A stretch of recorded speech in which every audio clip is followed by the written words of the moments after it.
Yo, what's up guys? Back again with me, Koko Jojo.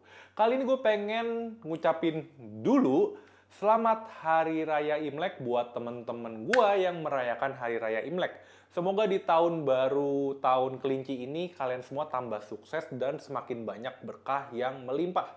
Sehingga kalian bisa beli gadget-gadget untuk ya memuaskan diri kalian lah, kira-kira begitu. Kali ini gue pengen ngebahas sebuah keyboard dari brand namanya Vortex Series yang gue udah cukup lama juga dengernya. Dan keyboard ini sempat agak, bisa dibilang agak sedikit viral. Dan daripada menunggu lama, langsung aja ini dia, Vortex Series GT8. Oke, jadi Vortex Series GT8 ini merupakan keyboard dengan layout ya 75% dan sebenarnya dia punya adik namanya Vortex Series GT6 dan kalau nggak salah baca setahu gue ada lagi tuh satu lagi namanya GT65 gitu ya. Jadi dia emang ya kayaknya emang lininya mau dikembangin sama Vortex Series. Terus untuk variannya sendiri, kebetulan yang gue pegang ini adalah yang varian warna putih. Sebenarnya masih ada lagi varian yang warna hitam. Terus juga untuk switch yang ada di keyboard ini, dia itu pakai 5 pin.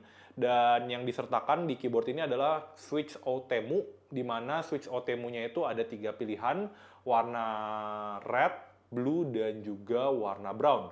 Kebetulan yang gue pegang ini juga variannya ini adalah varian yang menggunakan switch warna red atau warna merah.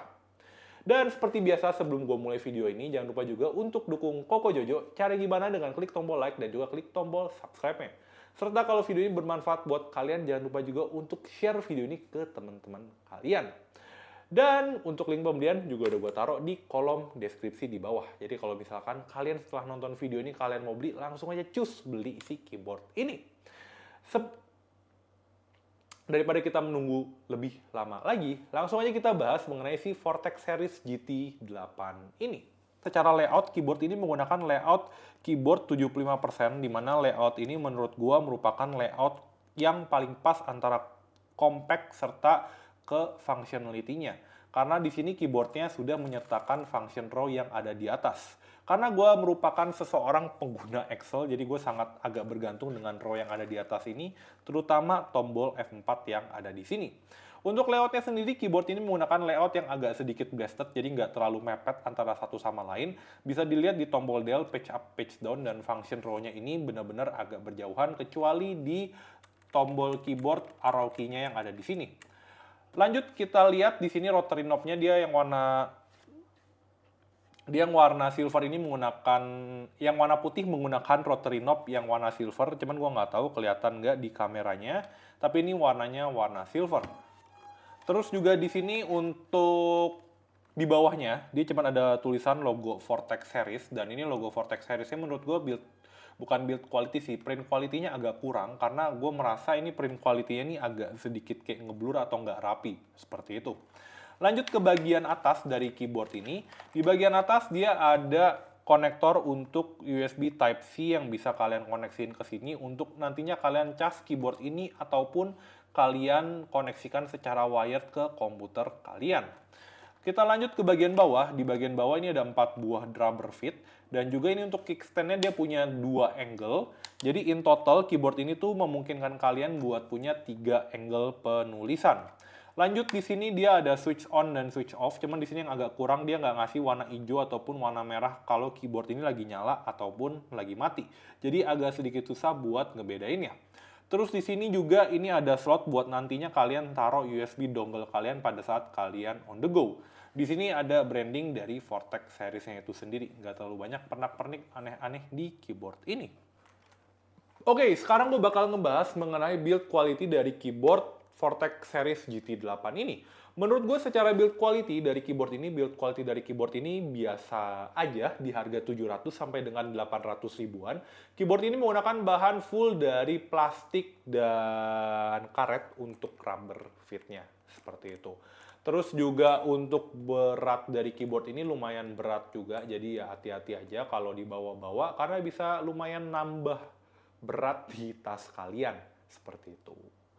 Sekarang gue bakal ngebahas mengenai fitur dari keyboard ini. Pertama-tama fitur yang menurut gue cukup keren di keyboard ini adalah dia bisa terkoneksi sampai dengan 5 device. Yang pertama 3 via Bluetooth, yang keempat satunya itu via wireless USB wireless dongle, dan satu lagi itu dia bisa menggunakan kabel wire. Jadi tinggal dipilih aja sesuai dengan kebutuhan kalian. Terus keyboard ini juga udah punya apps yang bisa kalian pakai untuk mengkustomisasi si keyboard ini. Cuman yang agak disayangkan, apps-nya itu cuman hadir di OS Windows saja. Jadi kalau misalkan kalian pakai MacBook atau misalkan kalian pakai Android ataupun iPad OS ataupun iPhone OS saja, keyboard ini agak susah untuk kalian kustomisasi seperti itu. Terus juga untuk kelebihan dari keyboard ini udah juga menyertakan yang namanya per key RGB gitu ya. Jadi ketika nanti RGB-nya itu nyala, nanti kalian itu ya masing-masing key-nya itu bisa nyala warna yang berbeda-beda antara satu dengan yang lainnya. Serta sebenarnya di keyboard ini udah ada template juga untuk ngeganti si template RGB-nya mau pattern-nya seperti apa. Kira-kira seperti itu. Terus lanjut ke kelebihan selanjutnya dari keyboard ini adalah si rotary knob-nya. Dan rotary knob-nya ini sebenarnya secara default dia itu buat volume up and down. Jadi kalau misalkan kalian mau ganti bisa aja di aplikasinya si Vortex Series GT8 ini.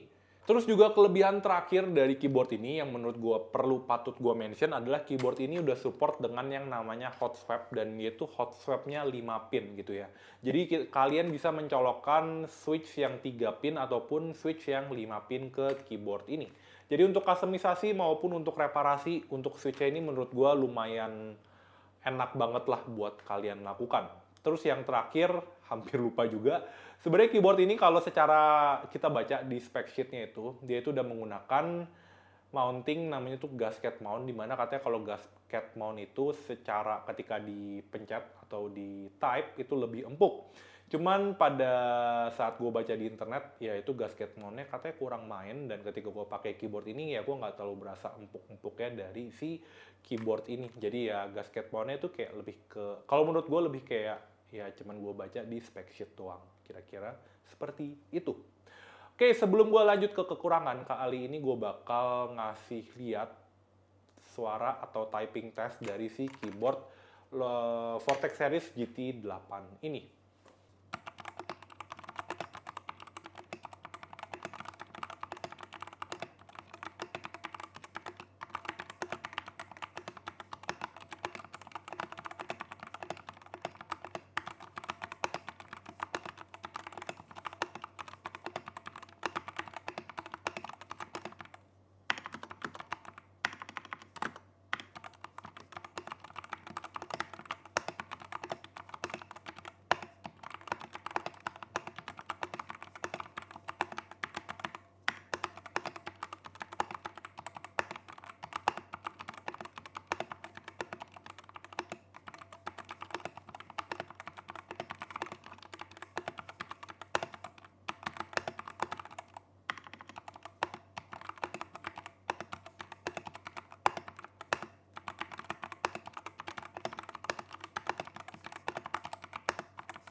Oke, jadi tadi adalah hasil sound test dari Vortex Series GT8 ini.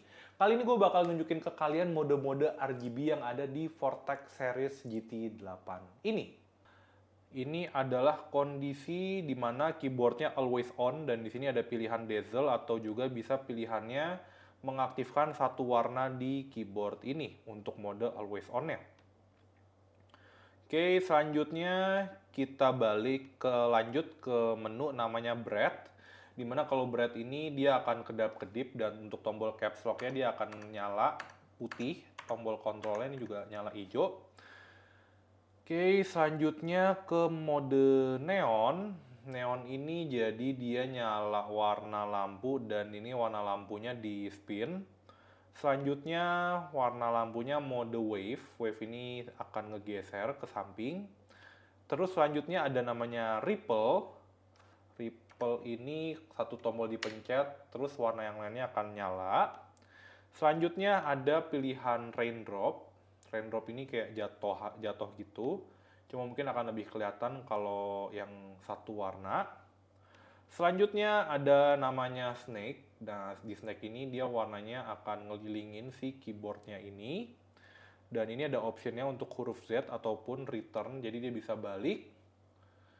Oh, ini kalau untuk return tuh dia ke tengah gitu, dan dari ke tengah dia akan muter ke luar, seperti itu. Selanjutnya ada mode namanya press action. Ini kalau dipencet, dia akan nyala key-nya, dan ini karena gua set ke dazzle, jadi lampu key-nya nyalanya muter. Selanjutnya ada namanya converge. Converge dia akan ke tengah, terus muter-muter tengah, terus ngelempar keluar. Oke, selanjutnya ada namanya sine wave. Ini sine wave sebenarnya mungkin maksudnya kayak suara gelombang, cuman nggak terlalu kelihatan sebenarnya. Oke, selanjutnya ada namanya kaleidoskop. Kaleidoskop ini kayak dari agak mirip dengan rainbow, cuman dia dari tengah geser keluar. Ataupun bisa dibikin dia geser masuk ke dalam, seperti itu. Selanjutnya ada namanya line wave. Line wave ini kayak semuanya nyala dengan konfigurasi yang berbeda-beda, terus dia muter lampunya. Selanjutnya ada yang namanya laser. Jadi kalau dipencet satu tombol, dia bakal kayak nembak ke sisi yang lainnya, dan secara horizontal. Kira-kira seperti itu. Selanjutnya ada namanya circle wave. Circle wave ini dia jadi muter rainbow-nya. Terus selanjutnya ini circle wave bisa anti clockwise ataupun clockwise. Terus selanjutnya ada namanya dazzling. Dazzling ini jadi warnanya kayak agak, ya gua agak susah sih menjelaskan patternnya, tapi kira-kira patternnya seperti ini. Selanjutnya ada namanya user picture. Nah, user picture ini bisa di set manual satu-satu key. Jadi kalau misalkan yang bawa gua set ke warna merah untuk tombol di bagian kontrol, cuman somehow mungkin gara-gara dia warna hijau jadi dia nyala hijau terus. Gue coba ke tombol delete gue coba set ke warna pink, dia warnanya akan agak pink. Tombol escape misalkan mau gua set ke warna hijau, mana hijau? Nah, ini hijau. Ini gua set ke warna hijau, dia akan ngeganti ke warna hijau gitu. Terus selanjutnya ada namanya music follow atau EDM. Ini tes, ini mungkin mestinya ngikutin suara, cuman karena gua belum coba tes karena ini masih kosong, ini gua mesti ngeplay suara dulu. Kita cari yang no copyright. Dia kalau di mode music follow atau EDM dia bakal ngikutin suara dari komputer.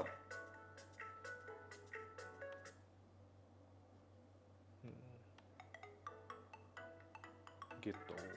Nah, terus lanjut ke music follow 2, shoot. Nah, shoot ini yang lebih natural karena dia bentuknya kayak EQ pada normalnya gitu ya. Kalau EDM sebenarnya dia juga ngebunyiin, cuman gue kayak agak aneh aja sih pas lagi ngeliat bentuk kayak LED-nya tuh kayak, ya gue kurang ngerti gimana cara dia ngerangkai jadi kayak gini. Ini ada EDM, ada separate, dan juga ada intersect. Dan ya gue kurang ngerti kalau EDM, mungkin kalau yang musik lebih pasnya ke music follow sih. Ini kalau volume digedein.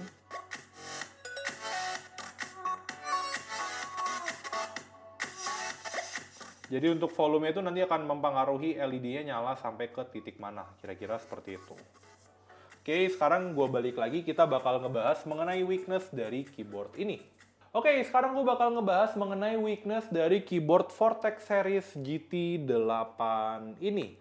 Oke, pertama-tama untuk weakness-nya sebenarnya ada di bagian fiturnya juga. Dimana kalau fiturnya sebenarnya dia punya aplikasi yang bisa dipakai, cuman aplikasi itu cuma support di OS Windows only.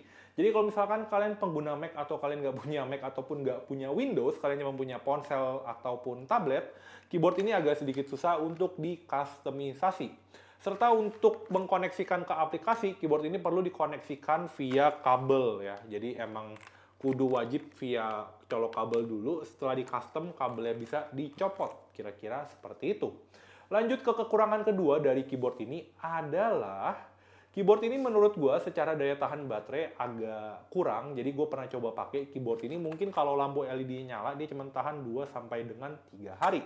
Dan sebenarnya dari Vortex series sendiri udah bikin usaha biar keyboard ini daya tahannya agak lama dengan cara dia tuh kayak auto sleep gitu. Jadi kalau udah lewat berapa menit itu kalian mesti pencet tombol, keyboardnya baru aktif lagi. Kira-kira seperti itu.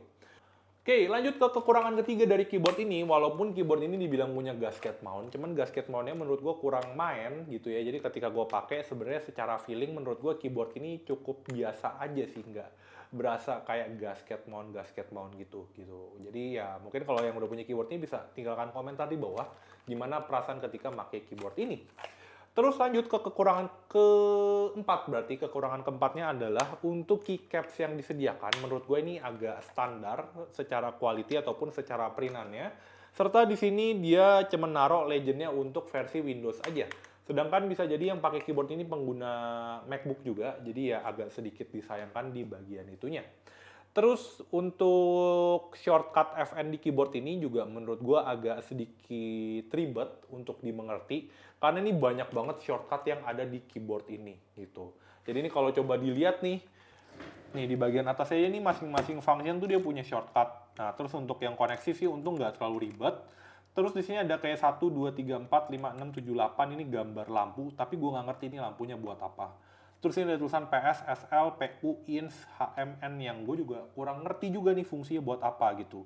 Jadi emang secara legend keyboard ini agak sedikit susah buat dimengerti gitu. Jadi emang legendnya ya selain kurang buat OS Mac atau OS Apple, juga legendnya agak sulit untuk dimengerti gitu. Oke, terus lanjut ke kekurangan terakhir dari keyboard ini. Gue berasa pada yang nggak sering-sering banget sih, ada kayak berapa kali momen tuh keyboard ini tuh pas lagi gue koneksikan via wireless, dia tuh agak sedikit delay gitu. Jadi pas lagi ngetik tuh jadi kayak agak kejelimet gitu, kira-kira. Oke, in summary pendapat gue mengenai keyboard si Vortex series GT8 ini secara overall, untuk harga 700 sama 800, keyboard ini menawarkan fitur yang cukup lengkap. Cuman yang perlu diperhatiin adalah beberapa kekurangan yang sempat gue sebutkan tadi, serta kalau misalkan kalian pakai sistem di luar Windows, mungkin agak sedikit susah buat nge-custom si keyboard ini. Serta kalau misalkan kalian pengen beli keyboard ini gara-gara gasket mount-nya, menurut gue ya coba dipikirin baik-baik, karena ya emang ya gasket mount-nya pun juga nggak terlalu berasa gasket mount. Cuman kalau misalkan kalian nyari keyboard yang bisa hot swap, terus bisa connect ke banyak device, terus punya yang namanya rotary knob, keyboard ini bisa banget kalian pilih sebagai daily driver buat kalian gunakan sehari-hari. Oke, sekian video gue mengenai Vortex series GT8 ini. Gimana pendapat kalian? Langsung aja kalian tulis di kolom komentar di bawah. Dan jangan lupa juga untuk selalu dukung Koko Jojo. Cari gimana dengan klik tombol like dan juga klik tombol subscribe-nya. Serta kalau video ini bermanfaat, jangan lupa juga di-share ke teman-teman kalian semua. Dan juga gue udah menaruhkan link pembelian di kolom deskripsi di bawah. Jadi yang mau beli tinggal langsung cek di kolom deskripsi di bawah. And last but not least, see you on the next video. Bye-bye.